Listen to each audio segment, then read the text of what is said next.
On November 9, 1967, the ground at Cape Kennedy began to shake. Not from an earthquake, not from thunder, from a machine, a rocket taller than the Statue of Liberty, weighing more than 6 million pounds, preparing to ignite, the Saturn V. In just a few seconds, 5 enormous F-1 engines would unleash more power than any machine humanity had ever built. The goal wasn't orbit, it wasn't a test flight, it was the moon. But the Saturn V wasn't just a rocket. It was the physical expression of a national promise, a machine built under impossible pressure, assembled by hundreds of thousands of engineers, technicians, and dreamers across the United States. Every bolt, every valve, every line of code, all of it designed for a single purpose, to carry human beings across nearly 250,000 miles of empty space and bring them home. Tonight, we're going inside the most powerful rocket ever successfully flown, how it worked, how it was built, and how this towering machine turned a presidential challenge into one of humanity's greatest achievements. This is the story of the Saturn V.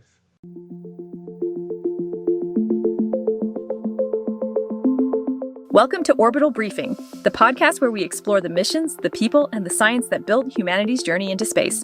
From Mercury to Artemis, we dive deep into the stories behind the rockets that carried us beyond Earth. This is Orbital Briefing.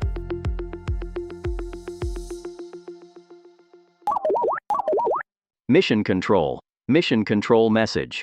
Orbital Briefing is supported by the book The American Spaceplane, a story of ambition, risk, and reinvention.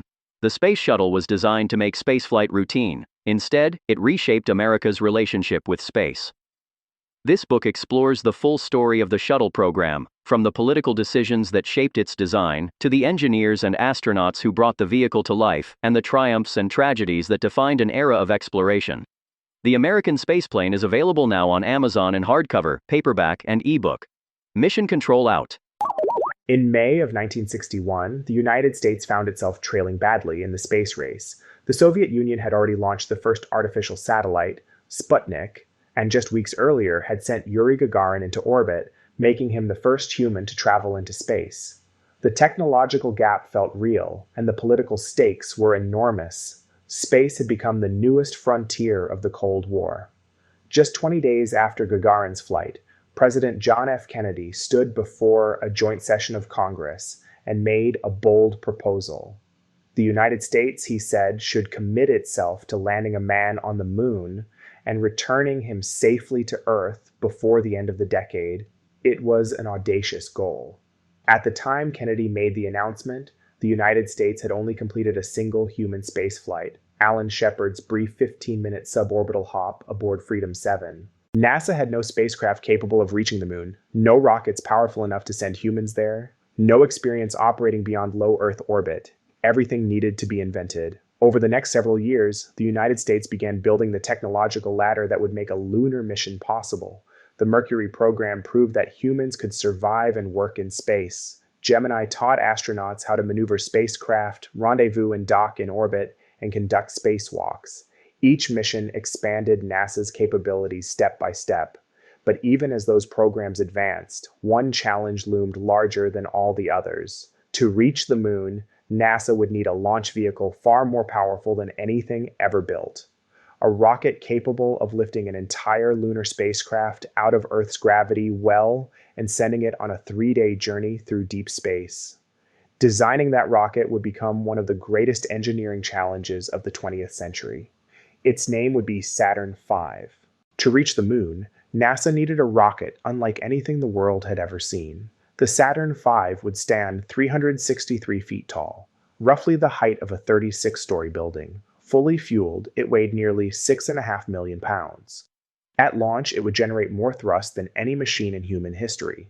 The rocket was built in 3 massive stages, each designed to operate for only a few minutes before falling away as the mission climbed toward space.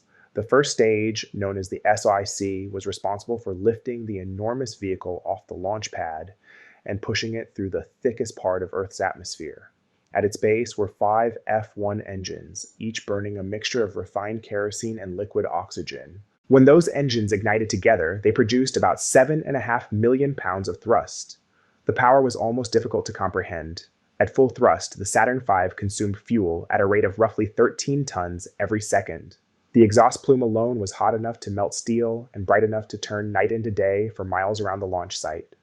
After about 2.5 minutes, the first stage would shut down and separate, falling back toward the Atlantic Ocean. Next came the second stage, the S2. Powered by 5 J2 engines burning liquid hydrogen and liquid oxygen, this stage continued accelerating the rocket upward and eastward, pushing it higher above the atmosphere and closer to orbital velocity. Once its job was complete, it too separated and fell away. Finally, the third stage, the S4B, took over. This stage was smaller but incredibly important.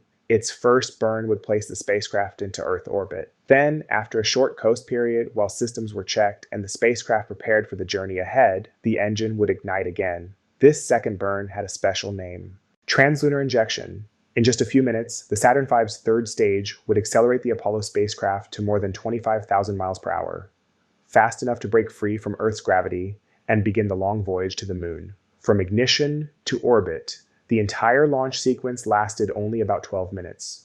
But behind those 12 minutes stood nearly a decade of engineering, testing, and risk. The Saturn V was not just a rocket. It was the machine that made the moon reachable. The Saturn V was an extraordinary machine, but it existed only because of the people who built it. At the center of the effort was Wernher von Braun, a German-born rocket engineer who had spent decades dreaming about human spaceflight. During the Second World War, von Braun had led the development of the V2 rocket in Germany, the first human-made object to reach the edge of space. After the war, he and many members of his engineering team were brought to the United States, where they began working with the US Army on large rocket development.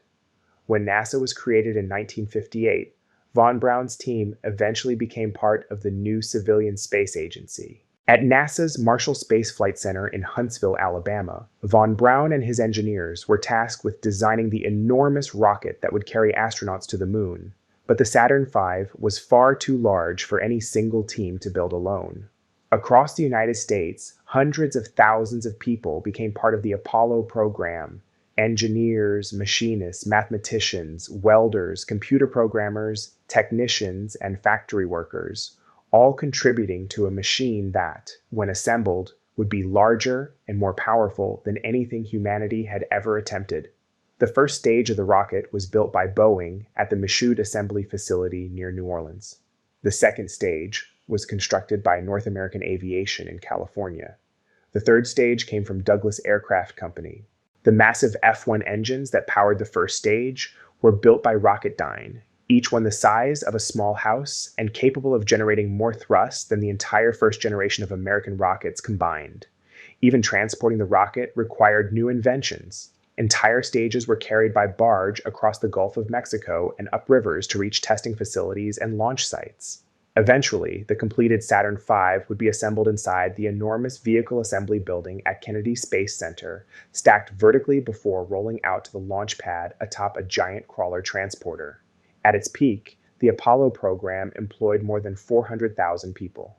Most of them would never appear on television, most would never meet the astronauts whose lives depended on their work, but every one of them helped build the rocket that would carry humanity to the moon.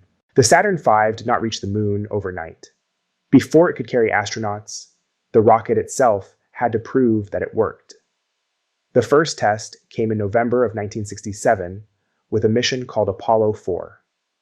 For the first time, a fully assembled Saturn V roared to life at Cape Kennedy. The launch was a complete success, sending an unmanned Apollo spacecraft into orbit and testing the heat shield during a high-speed re-entry. Just a few months later, Apollo 6 launched in April of 1968. This second test flight revealed several problems. Severe vibrations during ascent damaged parts of the rocket, and 2 engines in the second stage shut down early. The mission still reached orbit, but the flight exposed weaknesses that engineers would need to fix before astronauts could fly aboard the Saturn V. NASA moved quickly. Engineers analyzed the data, strengthened the rocket, and corrected the issues. By the end of the year, the Saturn V was ready for its most important test. In December of 1968, Apollo 8 launched with astronauts Frank Borman, Jim Lovell and Bill Anders aboard. For the first time in history, humans left Earth's orbit and traveled to another world. After 3 days in space, the crew entered orbit around the moon. From their spacecraft windows, they watched the gray lunar surface pass silently beneath them, completing 10 orbits before beginning the journey home. On Christmas Eve, millions of people around the world listened as the crew read from the book of Genesis while Earth slowly rose above the lunar horizon. 1 year later, in July of 1969, the Saturn V launched Apollo 11. Astronauts Neil Armstrong, Buzz Aldrin, and Michael Collins rode the massive rocket into orbit before beginning their journey to the moon. 4 days later, Armstrong and Aldrin descended to the lunar surface in the lunar module Eagle, while Collins remained in orbit aboard the command module Columbia. On July 20th, 1969, Neil Armstrong stepped onto the surface of the moon. It was the moment President Kennedy had challenged the nation to achieve just 8 years earlier. Between 1967 and 1973, the Saturn V flew 13 times. Every launch successfully placed its payload into space, and the rocket carried astronauts safely on every Apollo mission that followed. In the end, the Saturn V did exactly what it had been built to do. It took humanity to the moon. The Saturn V was built for a single purpose, to take human beings to the moon. And in that sense, it succeeded brilliantly. But its impact reached far beyond the Apollo missions themselves. The rocket represented one of the most complex engineering efforts ever attempted. Designing it required breakthroughs in propulsion, material science, guidance computers, manufacturing, and systems engineering. Thousands of companies across the United States contributed components, and hundreds of thousands of people worked together on a project that demanded an almost unimaginable level of precision. Every launch required millions of parts to perform exactly as intended. The Saturn V also demonstrated something powerful about what large-scale human collaboration could accomplish. In less than a decade, engineers went from launching small capsules on short suborbital flights to sending astronauts nearly 250,000 miles across space and bringing them safely home again. It was not an incremental step. It was a leap. Even today, more than half a century later, the Saturn V remains the most powerful rocket ever successfully flown. No other launch vehicle has carried humans beyond low Earth orbit since the final Apollo missions. And the images it created, the towering rocket on the launch pad, the thunderous liftoff, the tiny spacecraft drifting above the gray surface of the moon, remain some of the most enduring symbols of the 20th century. The Saturn V did more than launch astronauts. It proved that the moon was within reach. Mission Control Update. Orbital Briefing is supported by the American Spaceplane, a story of ambition, risk, and reinvention, a book exploring the rise, triumphs, and legacy of the Space Shuttle program. From the engineers who designed it to the astronauts who flew it, the story of the shuttle is a story of ambition, risk, and the pursuit of routine access to space. Available now on Amazon in hardcover, paperback, and ebook. Mission Control, returning you to the mission. When the Saturn V lifted off the launch pad, it carried more than astronauts and spacecraft. It carried the ambitions of an entire generation. From the outside, the rocket looked almost impossibly large.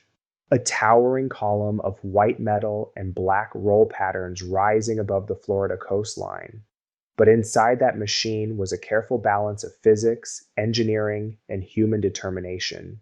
For a few brief minutes during launch, the Saturn V produced a level of power that had never been achieved before, and yet every part of the rocket had to perform with incredible precision. Engines had to ignite in perfect sequence. Guidance computers had to steer a vehicle the size of a skyscraper through the atmosphere.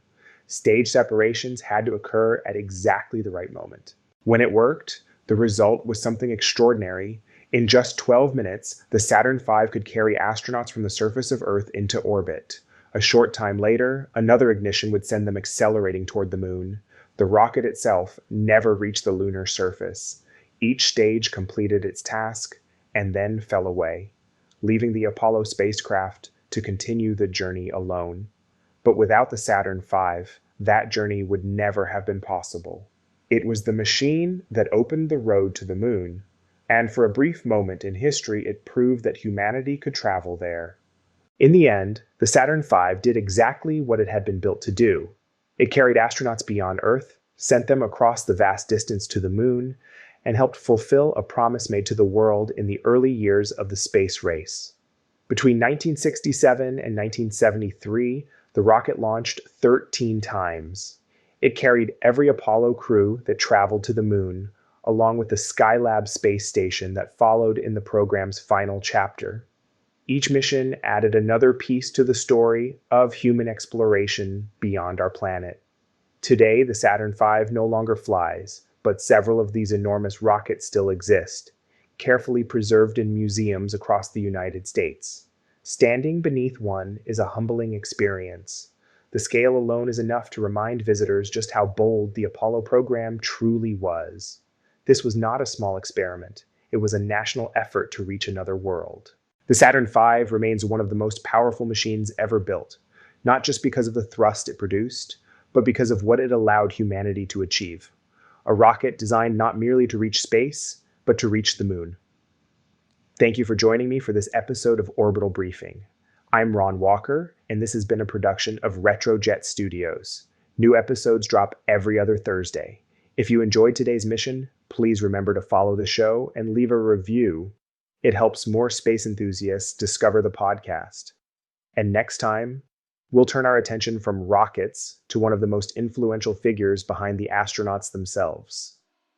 Deke Slayton, a member of the original Mercury 7, grounded before his first mission, and the man who ultimately decided who would fly to space and who would walk on the Moon. Until then, keep looking up. Thanks for listening to Orbital Briefing. This show is hosted by Ron Walker and is a production of Retrojet Studios. If you enjoyed the episode, please remember to follow the show, leave a review, and share it with a fellow space enthusiast. To follow all things space, visit retrojetstudios.com. Until next time, keep looking up.